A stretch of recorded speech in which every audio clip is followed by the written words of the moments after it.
And I remember there was one Lebanese lady who was one of the judges, and she said to me, "I know you guys will make it. Maybe not now, maybe not this, but you will make it."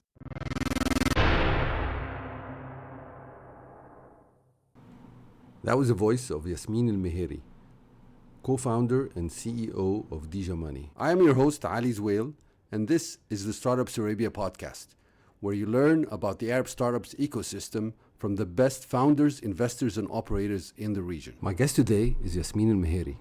Yasmine is a serial entrepreneur passionate about startups with purpose. She has worked in global financial service organizations like Citi Ventures and Deloitte Digital. She's also an expert in entrepreneurship, serving as a lecturer and tutor at Oxford University. Yasmine holds an executive MBA from London Business School, a master's in online media from the University of Westminster, and a bachelor's in computer science from Egypt's Ain Shams University. She has founded and managed startups in various fields, including digital media and e-commerce. The company she co-founded, SuperMama, was acquired by Mawdoo3 in 2019.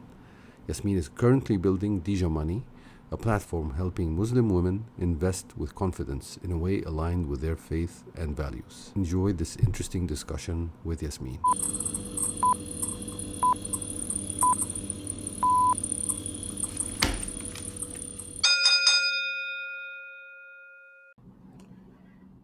Welcome to the Startups Arabia podcast. My guest today is Yasmine El-Mehairy, co-founder and CEO of Dija.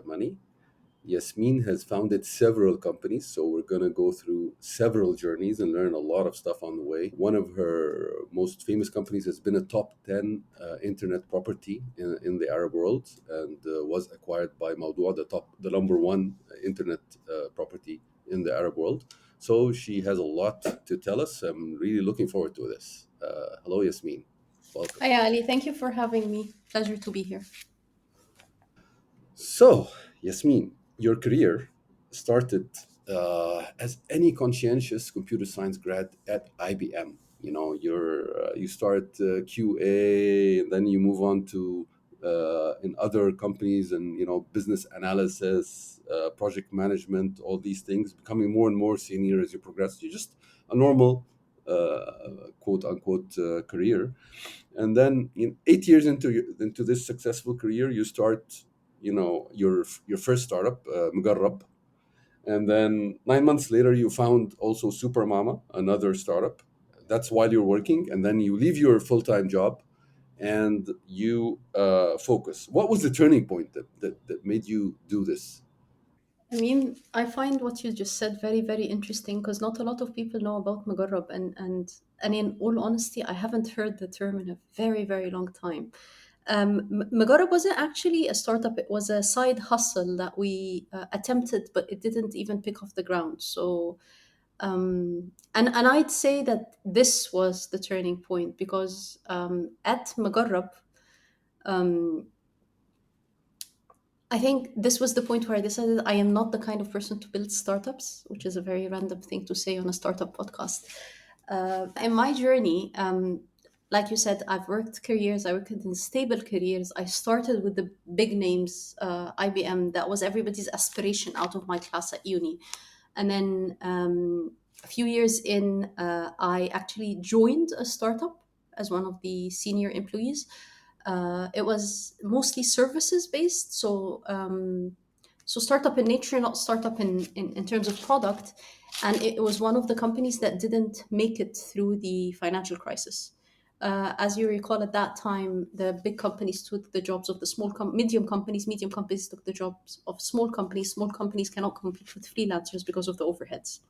So at that time, my team and I, as a project manager, we left that company and got full-time jobs by our the client at that point. And I'm happy to share that we were building the first portal of Al-Masri Al-Yawm. That was before newspaper became online. So we were the team that built the first version of Al-Masri Al-Yawm newspaper. Yeah, And a when leading we newspaper in went, Egypt, right? Yeah, the first English language paper in Egypt, and the first independent. right. I think it was even before Shuru at that At point. the time, yeah. And so we went there. I think it was nine of us. I was the most senior. We started Mugarrab on the side. It was a very negative experience for me because I realized the gaps that I had as a person in order to take a project to life. Coming from a project manager point of view, you realize the gaps that you have in terms of the bigger picture beyond the project. Yep. And at Al Masri اليوم, at that point, the team, my friends, my colleagues, they were like, we can do better. Maybe our company didn't make it, but then you can lead us. We can do projects on the side. If Al Masri اليوم doesn't work, we can do others. And I was like, never, never. Having been through a company that didn't make it and having a not a very successful side gig on to do, it was like, never me to be responsible for people's salaries. أكل عيش ناس. I can't do that, not on my conscience, not on my watch. Up until an incident happened with Al Masri اليوم. Again, newspaper management is very different from the kind of culture I grew up in, which is kind of the Western mentality of things, corporates. Where I basically quit on the spot. A situation happened, I quit on the spot. I was insulted. I'm not one to take this kindly. Left on the spot, and from then I freelanced for a few months. Actually, I freelanced for a few years, basically moving from company to company. At the time, I specialized in building media projects, and then I would bring in some of my team to work as freelancers. So I did a couple of freelance gigs as a project or as a company.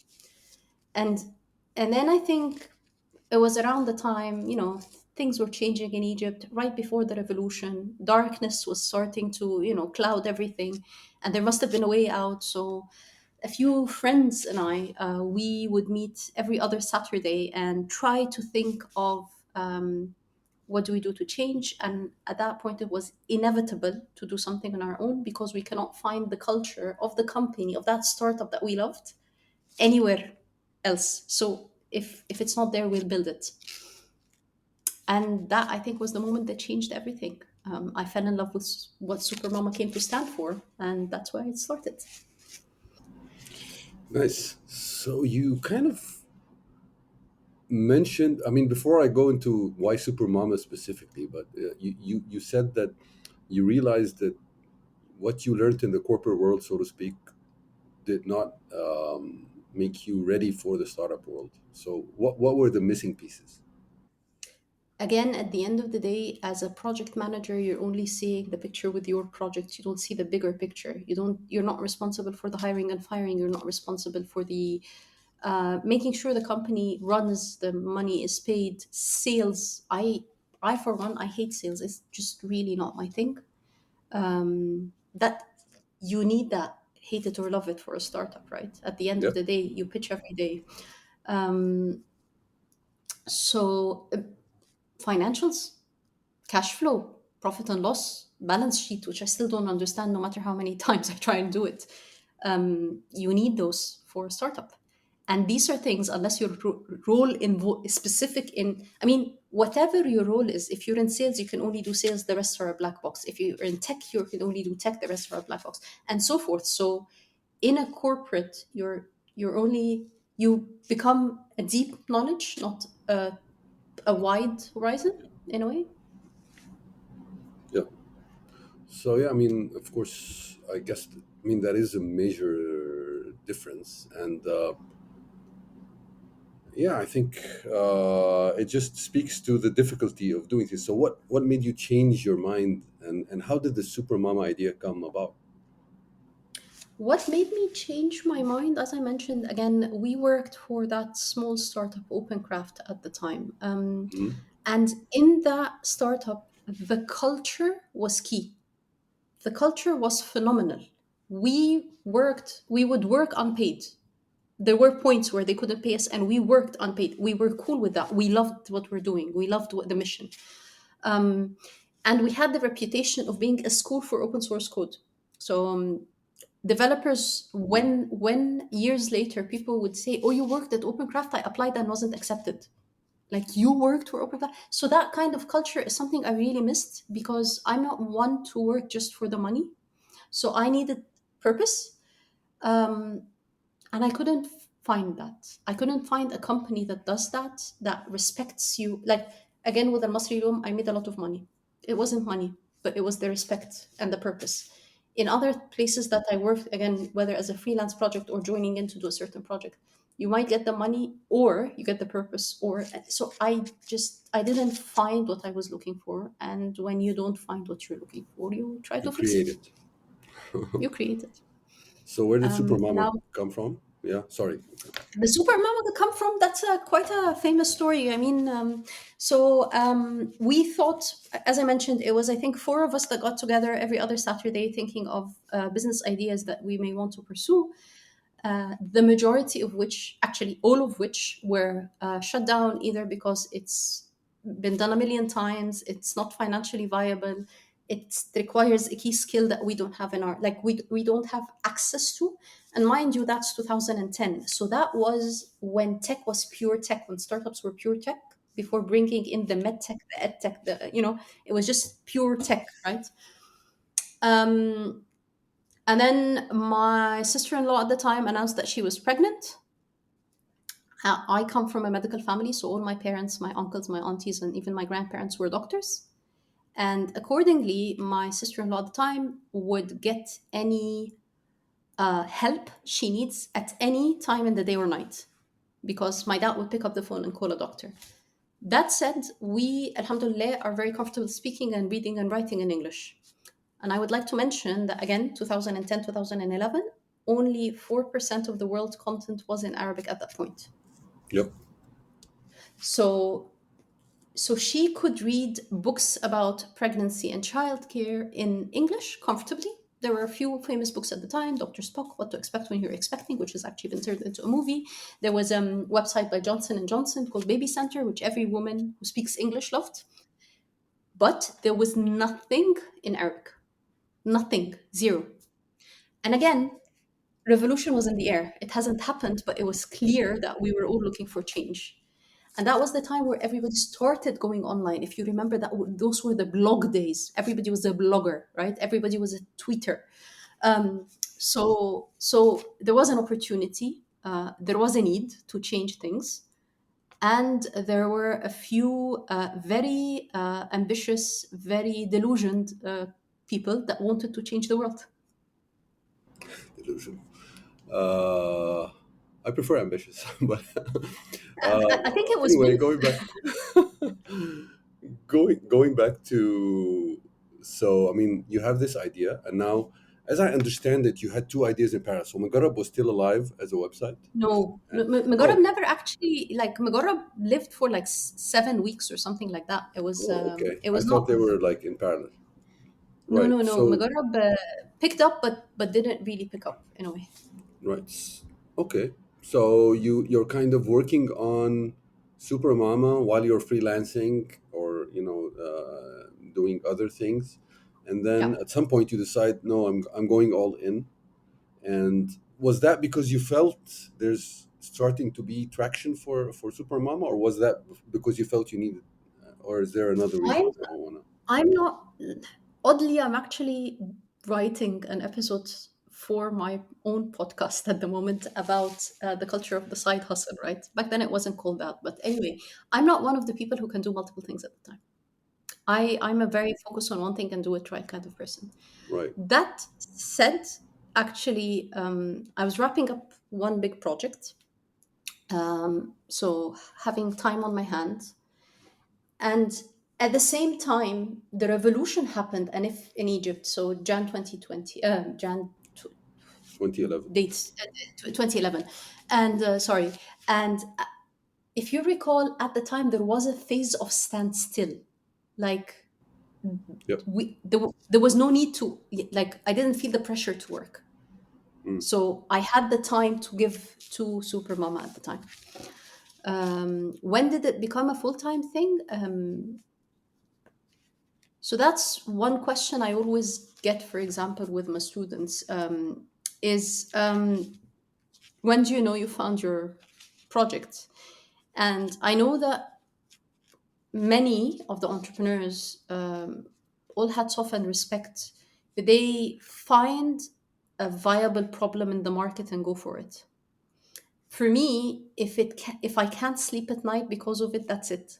So I'm very passion driven, and then let's make sure that it makes money as well. So there was the point where I just got so obsessed with what we can do with this. And maybe a key milestone in that stage was we applied for the MIT Arabia Business Plan competition. Mm-hmm. So we applied in 2010, and in 2011, sorry, yes, actually, that was the year. So we applied right before the revolution, Mm-hmm. and I think we got accepted, like something out of 3,000 applications. We got accepted to the pool of 100 people, something on that, like the first level of clearance.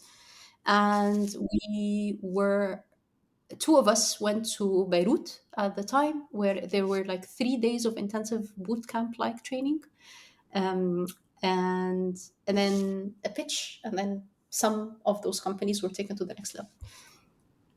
And I think for me, this is an experience I never forget, because number one, I was there and I was stunned with how little I know in life, in everything. Other participants, by the way, worth mentioning were Wazaf. So Wazaf, Amir, Mm-hmm. and his Yep. co-founder at that point were sitting next to us, and Omar Samra's wild Guanabana. So we're talking the big guys, right? We're talking the established people, companies from Lebanon, from Jordan, from UAE, a lot of like really good things. And number one, it was stunning that we were even selected to be part of this, right? But then number two, this is when you know the whole you know nothing, Jon Snow. Like really, there's no way I'm even passing this stage because it is just so incredibly difficult. Like I was stunned to the extent, I'm a very talkative person, but to the extent that when they were recording me pitch, I stuttered. I could not say a whole sentence. It was just so overwhelming. And I remember there was one Lebanese lady who was one of the judges, and she said to me, "I know you guys will make it. Maybe not now, maybe not this, but you will make it." And I think with that, I'm not one that accepts failure. I knew that we're not going to make it this time, but we're going to make it with this because failure is no option. So I went back to Cairo and reached out to almost everyone who used to own a company I worked at and asked them if they would be my mentor. Yeah. And that's basically where it started. Yeah. So you kind of saw the gap, that there's a gap you need to fill, and then you went 100%. at work to fill it, so to speak. And then you started building, right? I guess you launched the website around that time, um, We launched oh, in November. So November that 2010. that's 2011. 11. Um, Oh, okay. yes, so I'd say we applied to MIT, and I think it was around November, December. I think the event took place sometime alongside, sometime like March, April, because it was safe to travel, but it was still revolution in the air kind of thing. And then there was a phase where we applied to a local competition, a local business plan competition, the result of which was that we won a place in Startup Bootcamp Copenhagen, Hmm. equity free. So we joined part of the larger European accelerator programs. We were, alhamdulillah, so fortunate. Um, and we launched while in Copenhagen. Right. So it was between September and December, and we launched while we were in Copenhagen. So yeah, 11 November. And looking back, I mean, was there a moment where that's, you think to yourself, that's when we realize we have traction or there's product market fit for Supermama? Mind you, I didn't know about product market fit up until maybe 2015. We didn't use those terms back at the time. Like like 2011 to 2014, there was no such thing as product market fit, or actually even 2016. There wasn't a term called product manager in my circle. I don't say that it wasn't around. It was just we never needed to do that. So, was there a point where we said we're doing something right? Our first round of funding was tied to milestones. The Hmm. first of which was hitting 100,000 customers per month, 100,000 unique visitors per month, not Hmm. customers, unique visitors. And I remember that evening at 11 p.m., we were missing like three. Yeah. Yeah. And we were on the phone. Everybody in the company was on the phone to all their distant relatives, asking them to just, would you please log on now? And it was phenomenal. But if you could reach 100,000, unique views in a month with minimal funding and pretty much bootstrapping and a team of volunteers, then you definitely have something. Another point of traction was the personal stories. Again, SuperMama was an education portal and community. And we have found that without developing an ambassador program or anything, we found that there are a number of names that have actually taken it upon themselves to become ambassador for the community on and off the website. So again, if you find people volunteering their time for you, then you're definitely doing something right. Yeah. Yeah. And- Absolutely. And it's always like exciting to remember all these moments, right? Of Uh, course. I wonder, I mean, if SuperMama, the idea you started with, is that what you ended up executing, or were there changes and pivots along the way? With SuperMama, it was kind of a converge, diverge, not a complete pivot, which is very interesting, for example, given what I'm doing now. But with SuperMama, the idea was becoming the woman's everything. And again, the term super app wasn't there, but the idea of becoming the one stop shop for everything mother was there. And then I remember during our mentoring, everybody said, "You don't do that. We don't become everything for everyone. You pick a niche and pick something to do, and you focus on those." Right. So, and we've taken some difficult decisions because, for example, we thought that to launch specifically in Egypt as a start, we need to be bilingual. So we launched Arabic and English was very costly. And then I think Mm. 3 months in, we realized very low readership, very expensive to kill it. Again, we thought that potentially, the ambitious Egyptian woman who thinks that I'd love my husband to read something as well. So we had a section called Daddy Darling, or I can't even recall its name in Yeah. Arabic at the time. And again, a few months in, kill it. So we did take some difficult decisions. But so we kind of converged and then eventually started adding tools and topics. So converged again. Hmm. And then the further conversion of diversion of obviously going regional instead of being Egypt specific. So it never changed from the ambitious goal of becoming something for every mother, Hmm. but it kind of wiggled its way through to build a personality. Got it. Yeah. It's. I think. I mean, I want to underline like the importance. I mean, it's not easy to kill something after only 3 months, because it was our idea after all, and since it's ours, it must have been great, and we try to make it work and prove that we were right.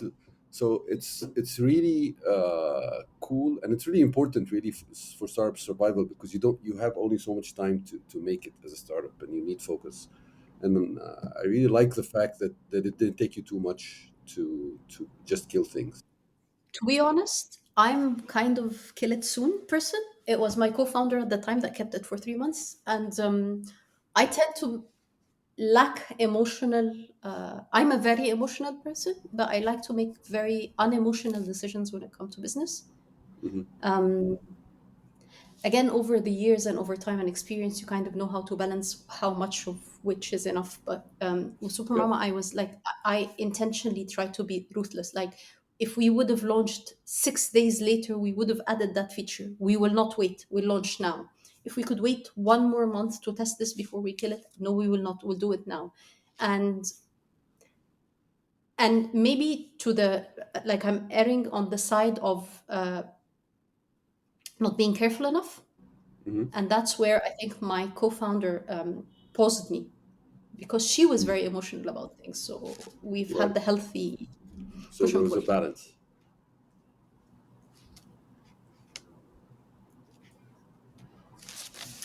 Uh, Yes, uh, yes, yes. Sorry, there was a balance. Great. I moved my head without saying anything.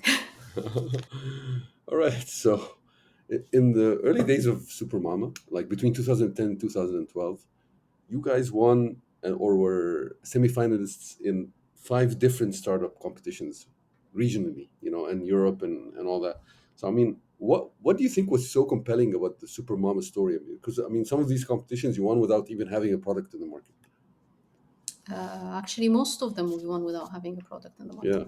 Yeah. Um, so just to just to clarify things for today's listeners, back in the day, not having a product was a side story. Having a good story and good people dedicated was more interesting, especially in Arabia, which we're starting to build as a region our entrepreneurship capabilities. So there were a lot of leeway to get away with things that you couldn't do now. Um, I don't think this is still valid today. I mean, I wish, but it's not. Um, so that's one thing. The second thing, the appeal of social change. And I think this is where social entrepreneurship comes in. And it doesn't mean that we weren't there to make money, but the cause of helping mothers in and of itself is something everybody wants to rally behind. Because what's the alternative? Make mothers' lives harder? Really? Is this what you want to do? So in a way, we were lucky in that. Again, at the time, the business model was the guaranteed success. Content is king. That's what people used to say in the 2010s phase, so up to 2014, 2015. So if you were building a business model that is aimed at the Procter and Gambles and the Johnson and Johnsons of the world, uh, in the rise of digital marketing, right? Because again, like Yeah. There's a wave you're the riding. there's a wave you're riding. I think a lot of things around Supermama at the time, if you would have done them, replicated them now, is not working because there is a momentum and trends that you need to capture in the larger geopolitical and economic phase of things. So yes, tricky. Yeah, so it was a combination of having like the right business model at the right time, serving a niche that nobody had served before, and in a sense, kind of macroeconomic luck in the sense that the startup ecosystem was still early, and you could get away with not having a product, so to speak. Yeah, yes, So but because the ecosystem, again, it's not luck. I'd say everything is a double-edged sword, right? timing, Because the ecosystem is building, there is less yeah, access to funding, there is more access. that's true. And Yeah, yeah, again, I'm sorry to bring this in. I hate it when we do, but please bear in mind also the gender aspect. At that point, there were no women founders. There was just me and my Midhat at the time, no yep. one else. Hmm. So if any competition, it was either me or her. So really, we struggled with people taking us seriously. Uh, if any, we were put on table just to be tokenized. So there is as there are things that we could get away with then, we could there were things that worked way against us. I would walk to an investor and they would ask why I'm not married. So like we've had situations that I do not wish for my enemies, right? Yeah, yeah, yeah. I mean, that's surprising. I mean, that's a common story even in the Bay Area. That question I that know. one, yeah. All right. So going back to, I mean, Supermama is a content-driven internet property, and so what is Yeah. it like to run this type of business, and how do you get it to tens of millions of users, especially at the beginning, with little funding? How does that story unfold? Okay, so again, correction for the audience. It never reached tens of millions of audience. It reached 6 million audience. So, in a Okay. sense, just to set things in perspective, how do you do that? You hustle, right? You notice the trends. see what needs to be improved. So, for example, when we started, it was only written content. Then comes YouTube with its pluses and minuses, and everybody wants video content now. And then come BuzzFeed with the quizzes and the tests and the funny content. So you need to accommodate that too. And then you notice the trends in your field. So there was the whole concept of, for example, of the Montessori thing, and everybody, all the mothers were interested on that. And then you need to figure out which things are applicable for your audience, because so SuperMama's audience were people on the middle class economy. We Yeah. weren't catering for the struggling families, the working class, and we weren't catering for the high end families. So, for example, there were phases where things that happened in the high end all over the world, or happened all over the world, and they only reflected in the high end in our population. I cannot cater for that. Hmm. Um, So again, you need to keep an eye out, and then you need to learn to grow with your company, because sometimes companies outgrow their founders. Yep. So you do your best, and I think I keep asking myself, had we went beyond the phase we're in, would I have been able to? And I don't have the answer for that. I was not tested there. Yeah. Yeah. In a very like core sense, the founder journey is a learning journey. 100%. You keep learning how to do your job, and you learn about yourself as well. You are humbled by how much you learn about yourself. So, what about the business model aspect? How do you make a content business profitable? Again, at the time, advertising in and of itself was enough. Uh, we quickly figured out that there was, so you're a content property, like you mentioned, and the other end there is the advertiser, but between them there is a number of entities that you need to keep in mind. So Hmm. you get the agents that represent content properties, and then from the other side you got the marketing planning, or Mm. purchasing, that do the buy Yeah, spaces on in, like, media and planning. that was before ad tech, right? Because now there is advertising technology which optimizes things. Back then it wasn't like that. So just by being perfectly positioned for a specific niche as the only entity at the time, Hmm. you've advertising would come. It was just how much value would you add to them, and how big you need to be for them to see you. So, for example, one thing that nobody told me at the time, but once we knew this, lot of door open, I was always asking, what is the point that you become interesting for advertisers? Is it the 100,000 viewers that we talked about? 500,000? 12 million? What is the number? And because once you know that, you can optimize for it. And what we Yeah, realized was the number was 1 million in one region. So you don't go spread your million 30% in the US, 40% in the UK. And no, it needs to be in one single space. So we had 1 million viewers, unique viewers per month in Egypt. And that was the point where agents are happy to represent you and advertisers are happy to pay for your service. got So I think it's understanding what is the inflection point in a way, and that's where it. you turn. And then you modify with the trends. So let's say if I was launching SuperMama now, maybe Hmm. I wouldn't be so keen on advertising, but maybe I would create a paid. I'm making stuff up, right? I haven't Yeah. looked into it. I'm just reflecting.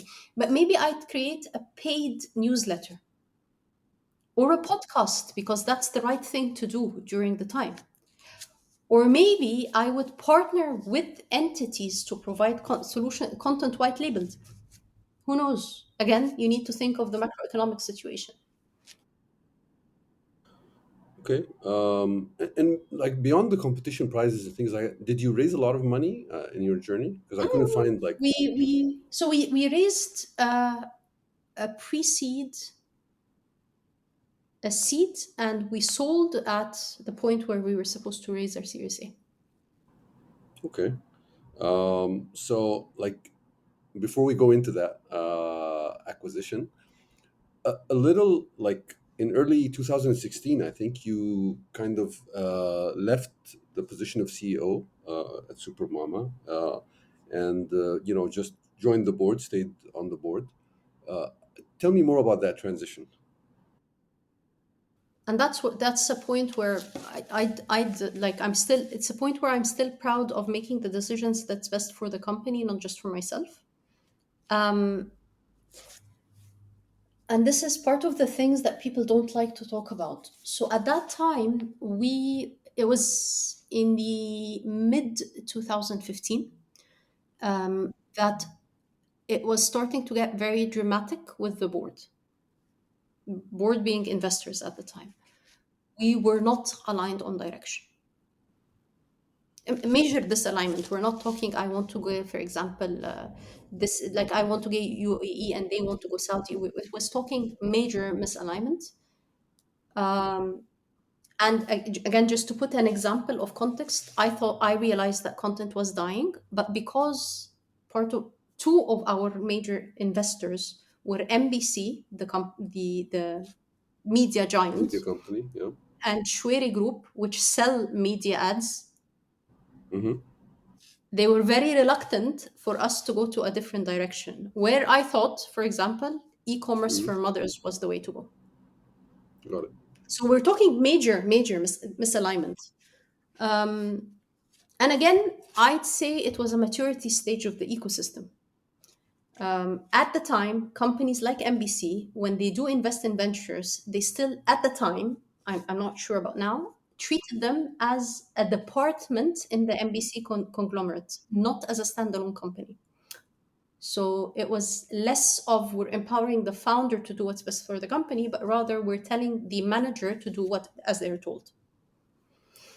And that put us in a position where I was either going to be not true to my own values and do as I am told, or the decision I took was take a step back and try to direct from the shadows or from behind what I think is the right direction for the company while we find another person to do the management. Interesting. And yeah, I think it is a sign of the time at that time, and maybe you didn't have as many options as there are now, like of startup investors that are classic startup investors. And so, it's understandable how the board members, from their viewpoint, saw things their way. But of course, it's interesting now knowing, how things worked out.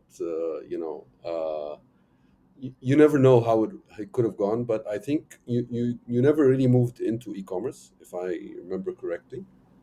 And what, right? Or was there an experiment? So we attempted e-commerce, and in my humble views, it would have been a better exit option for us had we been successful or had we done it wholeheartedly. But that was not the case. So So yeah, I mean, so you managed to get the experiment in there, but not really to put enough resources behind it to make it yeah, work. exactly.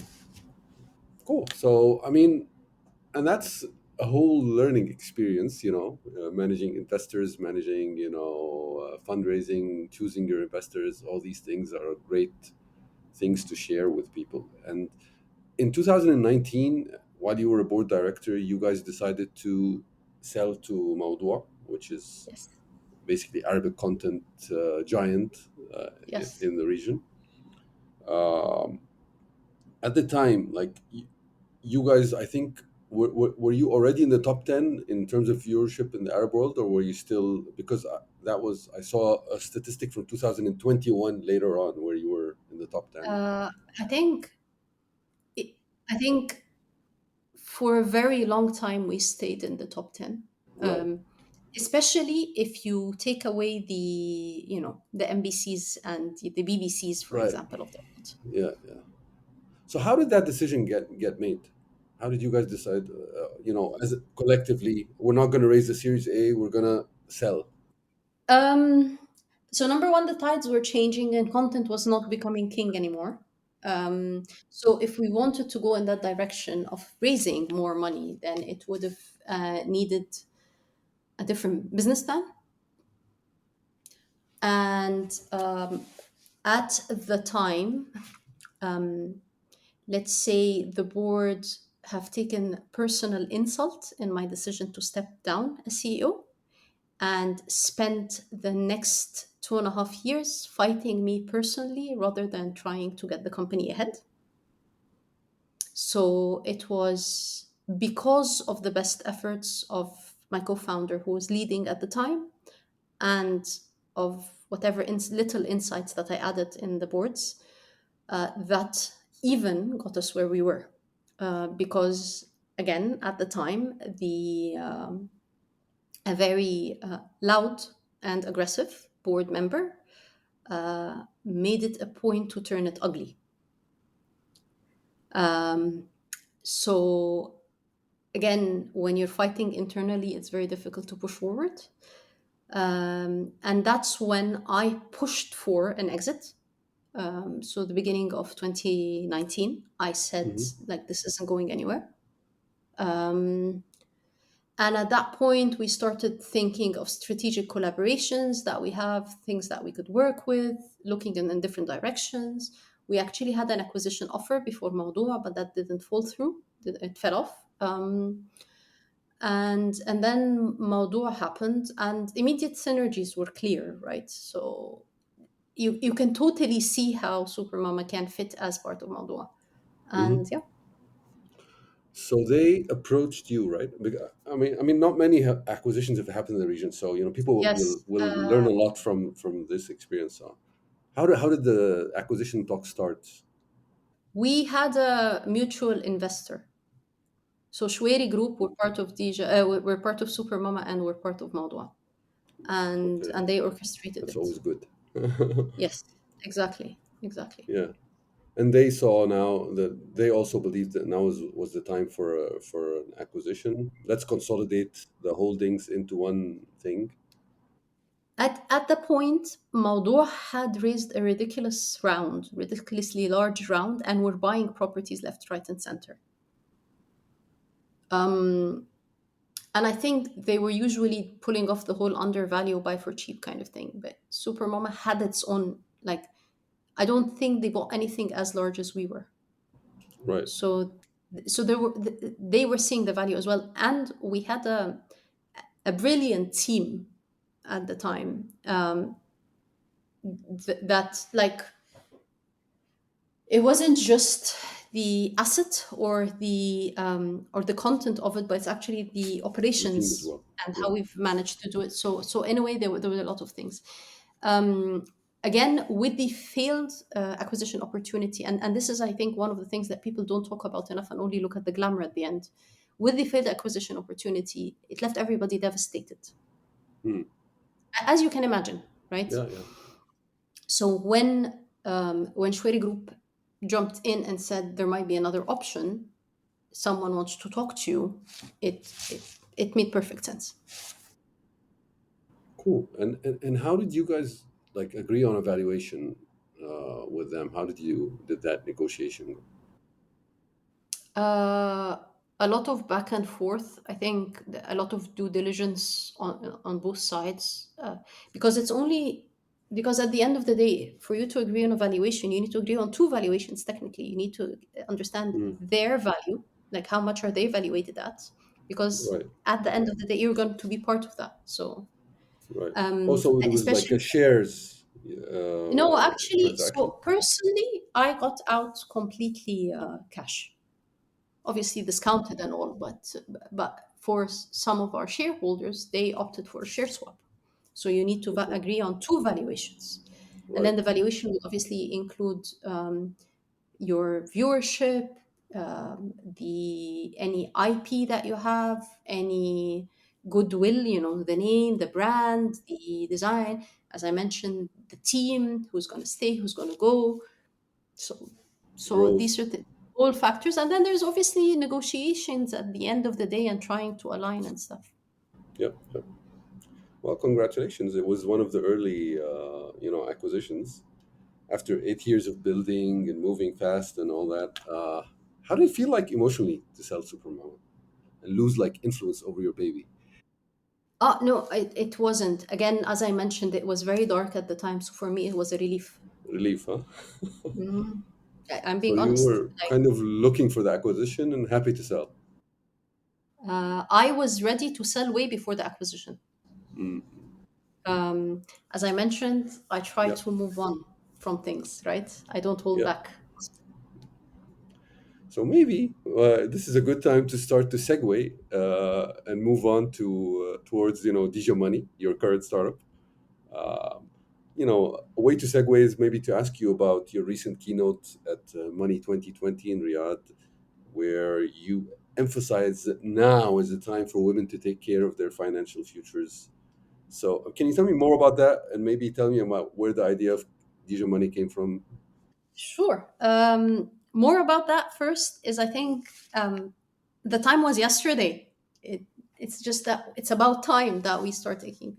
And I think what's worth noting in that keynote is that, and that's what I brought to life in the keynote, is whether it's in the East or the West, whether we're looking in Saudi Arabia, the GCC, the rest of the countries in the Middle East, or we're talking about women in the West, in the US, in UK, Europe, and so forth, there is a change about the direction of finance with a gender lens since 2014. And that started in the US and is now taking over the world. And it's about time that we take charge because, again, of the geopolitical changes that are happening in the region and, again, in the rest of Europe. So the time was yesterday, and we're just about to catch up. Why Dija uh, is a very interesting thing, and it's a very interesting point to get to from SuperMama's exit.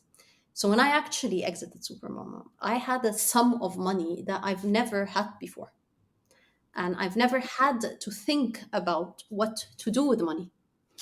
Um, I'd say my family were not very good with money. I mean, we're okay, we're doing fine, but not necessarily the make the smartest investment or the smartest financial decisions. Hmm. We, again, as I mentioned, most of them are doctors or academics, and no one worked in finance. Um, for example, the when I did receive the money, or actually right before we received it in negotiation phase, I built a model because that's what you do as a startup founder, right? You build a model. If this much came out, and I put this, and that, I realized I am not aware of what, for example, halal financial decisions are. I'm one Hmm. who is very keen on interest-free, ribawi-free, non-conventional banking things, Hmm. and around me the advice I was given was to randomly, and please don't do this, don't try this at home to the audience, is to change all your US dollars to Egyptian pounds. So I'd like to remind you that this is in 2019, end of Yeah, yeah, 2019. What happened after? yeah. The I lost devaluation. half of my net Oh, you, worth you actually overnight. you took the advice. Oh Yes, my God, yeah. I was just yeah. yes. I lost Ouch. half of my hard earned money that I did over In eight one years day. in one night, overnight. Yeah. I woke up in the morning and it was gone. Oh my God. Um, I know. Tell me about it. Um, so, point being, I've made a lot of financial mistakes. Part of them by taking wrong advice, part of them by not being subjected to the right advice. Like, for example, I do not have a pension. I only have a pension of the few years that I've worked in the UK. I've never cared about starting a pension in Egypt. Now, I'm in my 40s. It is very likely that I retire soon. Question mark. Right? Point being, had I just simply started planning with my first salary in Egypt in my 20s, I would have been in a completely different place today. Right. And these are mistakes that no one had taught me. Simply, like, it was never a topic in my conversations. When I used to hang out with my friends, no one would talk about what are we doing for our futures. Sign of times, lack of awareness, blame it on gender, whatever. In my situations, this is what happened to me. And this is what drove me to think that I need to change things. As I mentioned, if it doesn't exist and if it's broken, I'll have to fix it. And I think this is what started the research into Dija. Like, is this my problem alone? No. Are other women struggling with this? Yes. Is it, for example, only people who are keen on Sharia compliant solutions? No. It's actually globally. It's women Yep. globally. Are there specific pain points? Yes. Specifically women who are keen on ethical or Sharia compliant investment. Are there solutions that cater for that? There are a few that cater for things around it, but nothing caters for specifically this. This is what we're building. Okay. So I'll fix it myself. Someone has to. It's this is a very weird coincidence because just last week I met someone who also lost their life savings, half their life savings in the same devaluation that you mentioned. He had just come back to Egypt and got the same advice and took it. And then yesterday I was having dinner with someone and I was telling him this story and he was telling me, "Oh, I know several people like that. They were all working with me in Saudi Arabia and they all did the same thing." That's so sad. And yeah, it's not, and they're all, by the way, men. So I mean, I guess what I'm trying to say is, it's you mentioned that it's a specific thing to women, but it seems like it's a common like issue of how to manage money. Uh, Yes. and also, I wanted to double click on you mentioning how the geopolitical aspects are affecting this. So, I can you tell me more about that connection as well? Okay. So I'll lean a bit on the men versus women thing first, and then I'll come Sure. to the geopolitical aspect. So men versus women. The first thing that I do say when I talk about this problem is I find a lot of men coming to me, but this is a problem not limited to to women only. We need the same. Yes, absolutely, right? And one day, inshallah, like we have Dija, we might have Amma Abdu. But facts are men have more access to advice. Men sit at the cafe, Oh, at the yeah. bar, at the pub, at whatever it is that you call it, and a friend of them is going to talk about his investment either as a show off or as an advice. In women's circles, this does not happen. So there is lack of opportunity unless someone specifically seeks it. And Right. then the second thing is there was this statistic I read a long time ago that boys are more likely to succeed in mixed gender schools and girls are more likely to succeed in single gender schools. So women would excel when they are with other women, Mm. but boys and girls, but boys would excel not in a boys only school, in a boys and girls school. So as that has it, the system is broken because women will always be in situations because of the patriarchy of the word where they are in situations where they are forced not to excel because their presence makes it better for men to excel rather than being put in women only situations. So let's go beyond the education and focus on finance. Women are afraid of asking questions lest appearing stupid in front of men. Women will not ask a question because she feels that the man knows more answers, and if she asks, then she's being repetitive. So she cares for the best of the larger group. Women are comfortable learning from others who look like them. Specifically, Muslim women are very keen on finding representation in the finance space. So here in the UK, for example, you have gender lens finance for women, but all the posters for those are European descendant women who are doing their own finance in a conventional banking method in an interest direction.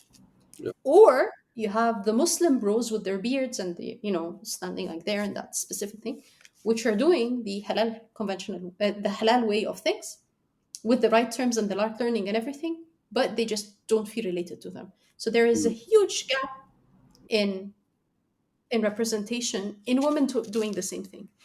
And oddly, there are a lot of Muslim female financial advisors. However, they're not given platform. And this is what we're doing. Okay. Cool. So, and what about the geopolitical aspect? So geopolitical, okay. Again, whether this is east or west. So up until the, I think, 1970s, Yes, 1975. Women in the UK could not open a bank account without their husband's signature. In the UK. Okay? So it's the 25th anniversary of women being able to open their own bank accounts. Yeah, Right? the 50th, right? 1975. Yes, 50th. Sorry. Yeah, my math isn't the best. So the 50th anniversary of Yeah. women being able to open their own bank accounts in the Hmm. UK, in the Western world. Right? Yeah, I mean the West is, You'd like think. counterintuitively, it has been behind on these things. Yes. On the other They hand, I actually women couldn't travel outside Germany without the permission of their husbands until the 80s or something. it's So ridiculous. It's it's interesting counterintuitive. to know these things. Exactly. So you have that happening in the West. So over the last 50 years, from where they were to where they are, a lot of things happened. Yet the majority of women in the UK Hmm. do not, they still struggle. They will still, for example, I think they will still retire with 35 to 50% less money than men because of pension gaps, pay gaps, da, da, da, da, da. They will live longer, so they will struggle longer because they have less money to start with. They are already struggling with pay gap and leaves, unpaid leaves, and this is again not specific to the UK. This applies to the rest of the Western world. Now comes the drama of the cost of living crises with the inflation and everything. So, on a personal level, as a single person in the UK, I am paying today in groceries double what I paid 3 years ago. Mm. Double. Yeah, yeah. In the same things, I have actually even downgraded my lifestyle. So I'm going for cheaper brands and cheaper options. So you can imagine, for example, a single mother with two kids and how she needs to deal with things. So the pressures are higher of them to contribute to the household bills Yeah. compared, for example, to the generations of their grandmothers, and I'm talking across Muslim and non-Muslim, Hmm. where the grandmother used to not work and the grandfather used to pay all the bills. So the social and economic direction is changing Right. here in the West. Let's compare that to the East. Again, what I mentioned is actually global, but let's compare it specifically to the perhaps the market where I worked before I focused on the UK, which is, for example, Saudi Arabia and the rest of the Gulf. In Saudi, women are going to the workplace like never before. Few years ago, I think in 2000 and was it 16, 17, when they created the 2030 vision, the vision was to reach 30% female employment by 2030. Uh, they've already hit 39%. So the women are going to the workplace like never before, making really high salaries tax free. Yet, socially, the East, we still keep the qawama and all the good things of men taking care of their women, and men are actually taking care of their wives. So she has all that disposable income left in her account sitting there. But obviously, nothing sits there because money doesn't sit, right? What happens when you do that? Well, you spend it. So they're not making use of their, economic power. Yeah. And over the next 10 years, I think something like, I can't remember how many trillions of dollars will be passed from the boomers to the millennials and to the Yep. Gen Yep. Y and Gen X, basically. So there is a huge wealth transfer.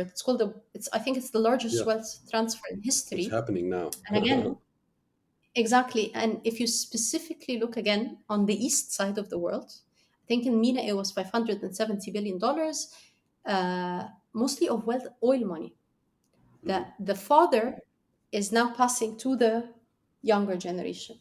And Right. I've spoken to women of our generation, and they have said, well, in the past, I was happy for my brother to take care of that. But now I am more capable. I have a PhD. I've worked in the US or I've worked in Europe. I've done a lot. And now I'm here taking a government position. Why would I want my brother to take care of that? Let me run my own inheritance. Right. So again, it's more, I'd rather not say geopolitical, it's more socioeconomic changes happening all over the world, both in the West and in the East. So it's Yeah. something undeniable. So that's why the time is now. Got it. And I can probably guess why, but why did you call it Dija? Okay, Egyptians will get that easily. Non-Egyptians need a bit of explanation. As we are specifically for Muslim women and women keen on ethical investment. And we were looking for a role model. And who a better role model for all of us than Sayyidah Khadija bint Khuwailid, the first wife of the Prophet, ﷺ, who was in her role a perfect wife, a perfect Muslim, a brilliant business person who actually invested in goods all over. Her convoys were not to be seen from end to end in the horizon. She had the perfect reputation of business ethics. And technically, she was the first angel investor because she was the one who funded the da'wah, the spread of Islam across the Jazira al-Arabiya, across Arabia in the first few years. So, in a way, if we're looking for a North Star or a role model, why look further when we have it in our culture? Right. And I mean, what is the current um, situation with the product itself, and where are you headed? Okay, so when we first started Dija, the thought was that we were going to work with a Muslim majority country, and that's why we decided to start with Saudi Arabia again, since we were Muslims, Mecca and Medina and all that. But then, for specific reasons, we decided we realized that there's a roadblock, and last April, after we have launched a product for almost 9 months, we Hmm. decided to get out of Saudi Arabia and focus on a Muslim minority country. Hence, we focused on the UK. So the process with the product is right now there is a live product. Dija app is downloadable in all countries in Arabic and English. Hmm. And that offers financial education for women, specifically for Muslim women. So that is So available. content, That basically, is, right? Financial content yes, for absolutely. Muslim women. Basically. Okay. What we're building right now for our first launch in the UK, basically, is we're creating a simulator that would help women visualize what it would be like to invest by using monopoly money. Mm. So you get to try to invest in portfolios of our setting, but again using game money, Dija coins, whatever you want to call it, and then you'll try different situations that happen to you because as we know that women are goal driven rather than wealth driven. So I'd rather invest or save towards my goals, not just to build general wealth. So if I'm saving because I have 2 kids that I want to send to uni, well, let's throw a scenario at you where you have a third kid. Would you invest more? Would you split the amount that you invest upon 3 goals, or would you not cater for the third child? So put real life situations. Your rich Mhm. uncle died and left you all your money, or you've been let go of work, so you have no income. So play with different scenarios and see what life throws at you. So you are able to visualize what happens to your money at hand and what happens to your investments. And then from Okay. there, finishing up our regulation and product building and stuff, then we get into becoming an investment platform where women can actually invest real money in product. Cool. I don't want to leave this point. So, which is, that you started focusing on Saudi Arabia, and then you decided, no, we're going, minority Muslim, in the UK. Why? I mean, it seems to me like off that the first decision was good, but I'm sure there were reasons that made you make that change. So there are two reasons. Two reasons. One, I'm able to get into details. One, I'm not able to get into details. Okay. The one I'm able to get into details of is, again, by definition, the majority of products in the Muslim world are catering for Muslims. So there aren't a shortage of access opportunities or opportunity access. You can, if you want to, reach for things. I mean, different countries, different things. So, for example, in Saudi Arabia, it has to be like everything by definition is Sharia compliant unless otherwise stated. People in Saudi know what is and what isn't. That's between them. Mm-hmm. In other countries, less so, but still you can find Islamic products. In Muslim minority countries, you don't have that wealth of access. So you need, It's a for bigger problem. example, so it is a bigger problem with a bigger need, especially again with the lack of representation. So this is where a huge opportunity presented itself. The second point, which I will not be able to get into details of, is that we basically face regulatory problems. Hmm. Yeah. I mean, it makes sense. And if um, and if you guys raise money, or are you still like bootstrapping until you see? No, we've raised angel money from friends and family since we've started, Right. and we are at the point of we had started our pre-seed round, but paused it pending the decision to move from Saudi and so forth, reshuffle and so, and now we're resuming our pre-seed round. Good luck. Thank you. So, if let me ask, might be a silly question, but if going back to that, male female need, etc. If a Muslim man downloaded the app and started to use it, I mean, would they get less benefit from it than a Muslim woman if they're like if they also put like the objectives and things like that and So I wouldn't say I know much because I have not researched into the psychology or hmm the culture or the backgrounds of Muslim men. I was very focused on my research. yeah, But by law in the UK, we cannot deny service to anyone. So if a man wants to use right, the app to invest, they are very also welcome to. And and at the end of the day, as a in our intentions is to provide benefit. Hence, if anybody can benefit from it, please go ahead and use it. Does that mean so I will not stop anyone, but I will actively promote it to people who need it most. In my opinion, this is Muslim women. yeah, Um, will men make benefit of it? I don't see why not. yeah, Like, unless they are offended by the colors. yeah. No, I mean, that would be silly, wouldn't it? So, okay, in both Supermama and Dija, they're like your starting point is great content. I think it's been a central part of the strategy. It seems to me. And so, what's your playbook for launching a startup like that off the ground? I mean, how do you build a content focused launch? um, so I think, remember earlier when I said something about the need for killing things and then the need for pivot. Hmm. I think with Dija, we started content first and then pivoted. So our strategy was a funnel thing. Basically, you start with bringing good content and then bringing the comfort level onto people to take the initial investments. But I Yep. think one thing we've realized very early on, and hence is why the major pivot is that you cannot learn sitting at the shore. You need to dip your toes in water. Yep. And I think this is why the first launch in the UK will not be UK specific content, but rather, yes, there will be content, but the whole thing is the try it thing, experimental. So Yeah. game like or simulator like, with the purpose of getting you to actually invest, because you will only learn when you invest real money. But that just, loosens things up for you. And then, yes, there will be embedded education in it because, again, you need to learn it. But it is more that women need hand holding with the specific financial topics than it is for them to sit and take a course. Mm. So that's it. How do you build a content driven strategy? What we're looking at this time is very different from how we built Supermama. So there's a major difference between both. With Supermama, it was a content business. So what we were doing is content all the time.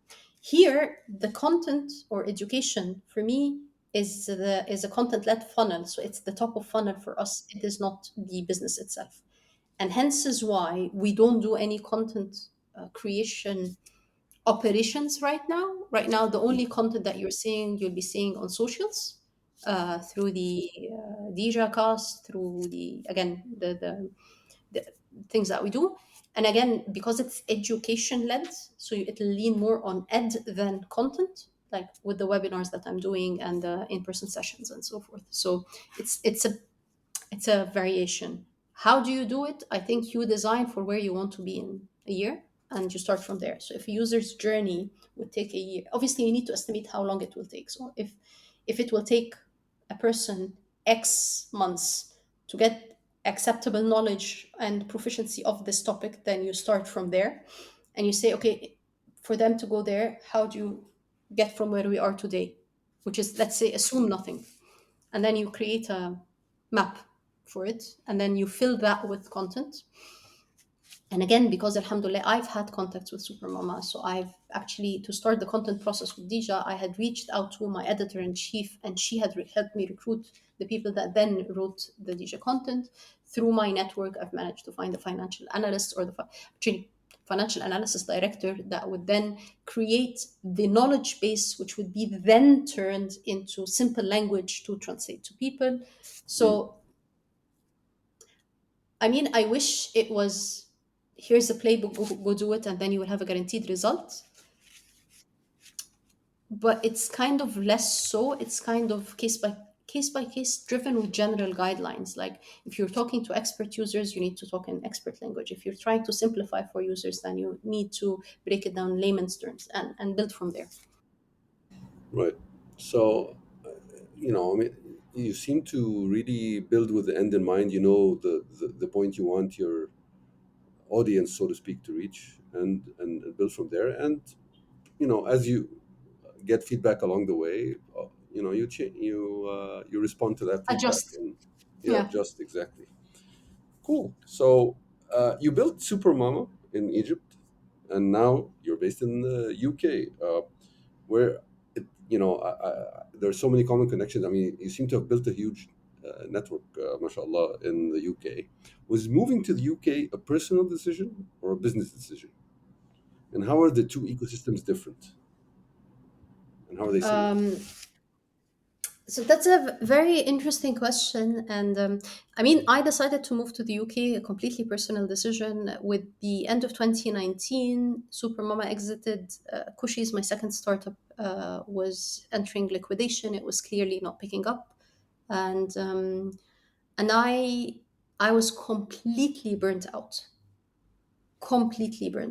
And I thought at the time I thought, never again, never startups again. This is just a bad thing to do, right? Just too painful, too hard. And I thought, if I wanted to work somewhere, then I wanted to work at the headquarters. And I thought that the best thing to do as an entrepreneur was get into innovation, because that's the more kind of bigger sister or auntie Yeah. of the entrepreneurship. And I had a number of like kind of filtration criteria for, I have to know the language of the country, it has to be big on innovation, it has to be headquarters driven, I have to have network, and it needs to be within a 5-hour radius. So it was between London and Dubai at the end of the day. And then the rest was a lifestyle decision. Do I see myself on those luxury cars with the luxury handbags and living a very fast life, or do I want to get down to the crux of things and go somewhere with culture and nice little buildings to look at and history and stuff? And that's the decision I went to. So 100% personal decision. And then from there, I started looking into opportunities and applying to things, and hence City Ventures happened. The ecosystems are different. In all honesty, the ecosystem in Egypt has been very different from where I started to where it is today. And I think it is, by Absolutely. definition, the maturity of the ecosystem, because I have been out of the ecosystem for a while. So with Cushies, it was more of a SME, not even a startup, I'd have to say. Hmm. So I didn't venture into the ecosystem. So my relationship with the ecosystem pretty much ended with the end of my appointment as a CEO of SuperMama mid 2016.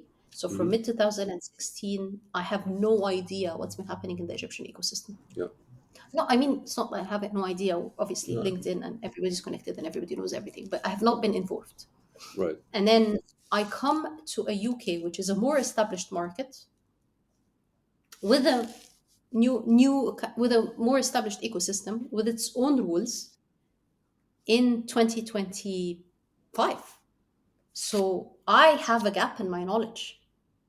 Hmm. Again, back in the day, there wasn't anything called product. That was the founder's job. Why get a product manager? Now, Yeah. apparently, it's a big deal. Again, back in the day, it didn't matter what you called your round, as long as you were just basically raising to fulfill a financial need. Now people flaunt about the name of the round rather and the amount they raised rather than the purpose. And then even the purpose has changed, because now I see angels, again, not just in the UK but globally, angels asking for MVPs built. And I thought, well, back in the day, angels came in before you had a paper plan. But Mhm. now, for you to get into, I don't know, seed, you already need tons of revenue. Back in the day, seed was the point where you had. So the ecosystem, the entrepreneurship world has changed. And this is where geopolitical conditions come in, right? This is where the economics of the world have happened and cracked over the years. So now investors are more careful with their money. So accordingly, it's becoming tougher for entrepreneurs.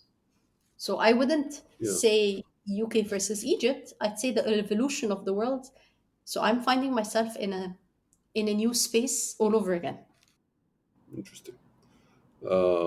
Yeah, and I would say Egypt has the ecosystem has changed dramatically from 2016 to today in Egypt, and the same things you're saying, I think all over the world, even in the US, are happening. Especially with AI now, everybody kind of expects you to have an MVP. It's not like considered something, Yeah. even though it is. Cool. So, what's the most important difference between how you're building Dija Money versus how you've built the SuperMama and your previous businesses? Um, I think in the past I was naive enough to think that I could learn it all and do it all. And yes, I did have an amazing co-founder at the time. But still, it was in my head that I needed to do, or at least I needed to know how to do everything. Now, building in the fintech space, I find myself at a disadvantage because I'm neither the fin nor the tech. So, who am I? I'm the hustler that brings people together. So, how is it different? Is that very early on, like, I looked for people that complement my skill set. So, we have a Right. CIO, fractional CIO, who's doing all the financial parts and taking time out of his very busy schedule to explain to me concepts so that when I can talk to people, I don't look like an idiot. And my co-founder, Hazem, he's been a CTO in fintech for the last, I think, 10 years. So he's already been part of an exit and an IPO, and he knows fintech. So I'm I'm very confident in the fin and the tech. It's the and I bring in the user perspective or you know, the 101s of things. So this is a key difference. I think the second thing in how I am building things that is very different. So when I built Supermama or anything else, I was living at my parents' house rent free. So I could live without getting paid, in theory. Hmm. In In the UK, I pay rent. Rent comes out of my account every month. So the whole hyper bootstrapping, I'm a 20-year-old living out of a noodle box, cannot work.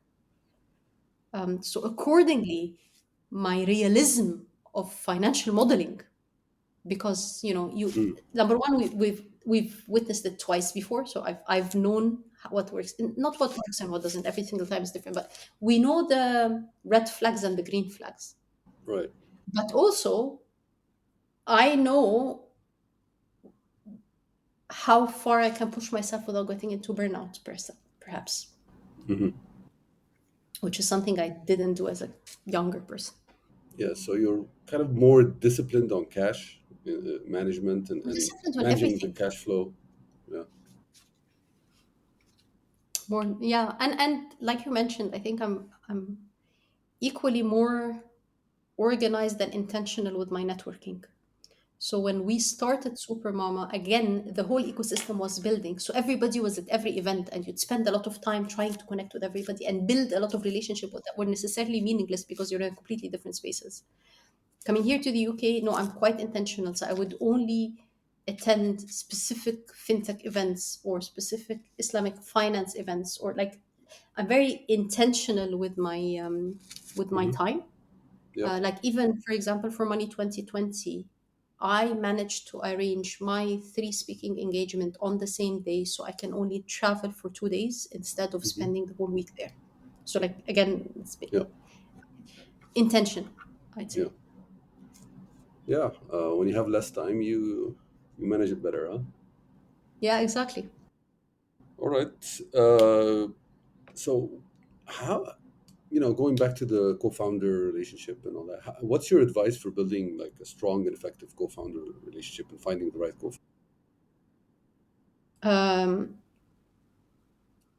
I don't know how do you find the right co-founder.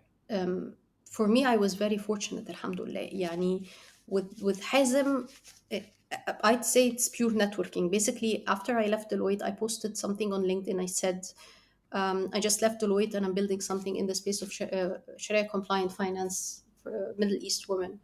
And then Hmm. Hazem used to be my colleague at uni. We have not been in touch, but he reached Hmm. out and said, I've been working in a similar space. Shall we have a chat? And in that chat, he's like, I can either become an investor, an advisor, or a co founder. And I said, well, let's keep talking and see where it lands. And here we are Hmm. 2 years later.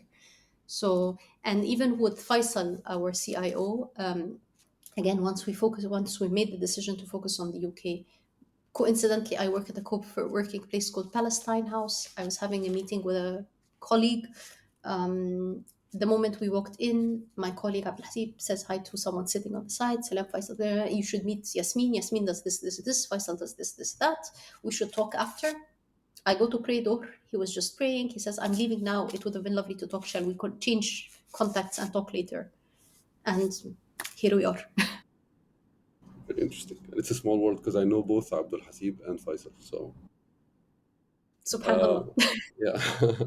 So okay. So just before we go into the like final round of quick questions, if you could, and I know you've been away from the ecosystem in the region for a while, but it's sometimes better actually to look from the outside in. But so if you could wave a magic wand and change one thing in the regional ecosystem, what would it be? Impact. I think people started, angels and stuff started investing. Mm-hmm. We get a lot of funds investing. I think so far in the region, we're 100% focused on measuring financial impact, but not measuring purpose or social impact.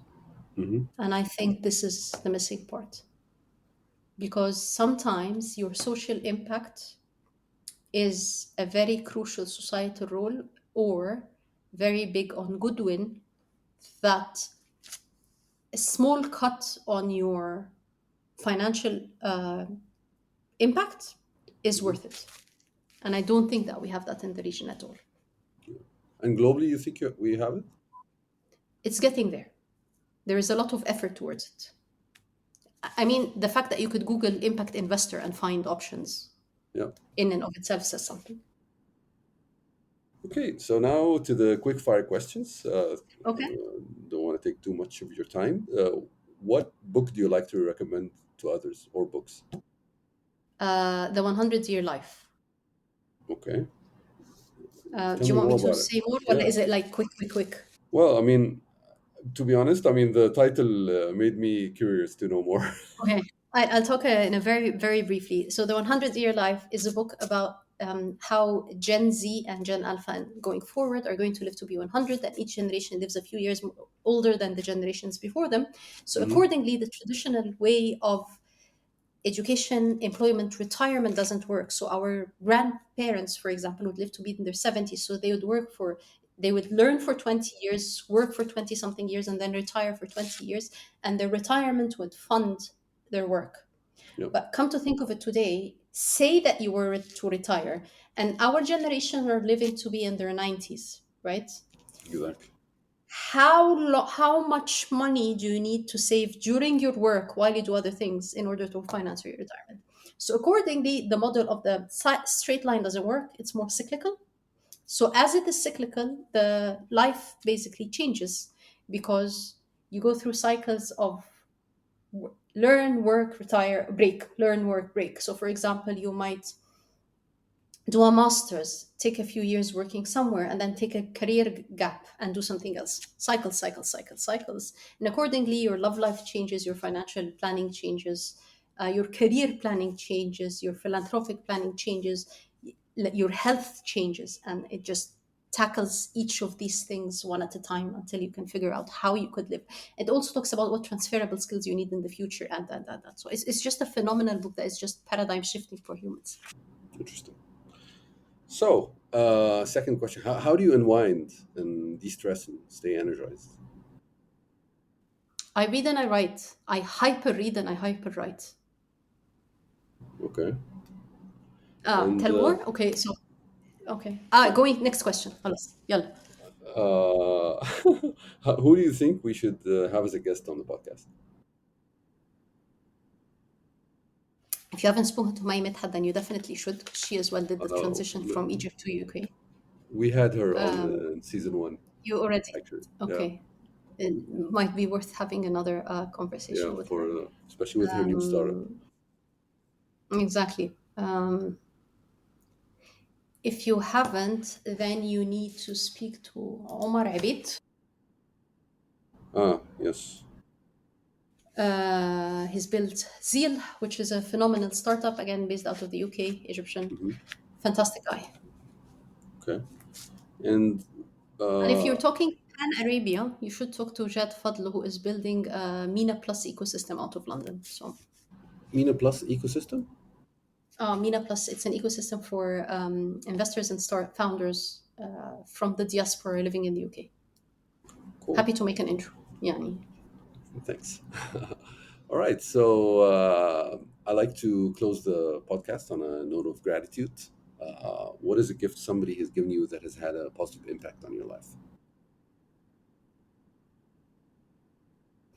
Alhamdulillah, alhamdulillah, alhamdulillah. I've been very fortunate in people giving me the gift of time, of their time. So people, again, very fortunate, not because of anything I did, but because of the kindness of who they are and the fadl Allah on me. People are happy to give me time, and we are talking even now in this new space for me. I'm new to the UK, new to fintech, new to Islamic fintech. I've been building my network here for a maximum of 4 months, and leaders and disruptors of Islamic finance and Islamic fintech have been talking to me, supporting me, giving me feedback. And I think the biggest gift you can give someone is a gift of time. And accordingly, I try to reciprocate by as much as possible, never saying no to a half-hour conversation with someone if my input is going to be valuable to them. That's a great note to end on. Thank you for the gift of your time for me and for the listeners, and hopefully we'll welcome you back after you're a $1 billion company in the next 2 years. Exactly. When we exit, inshallah. La, thank you. Inshallah. Thank you, Ali. This has been fantastic. Thank you so much. Thank you for having me. Thank you, Yasmine.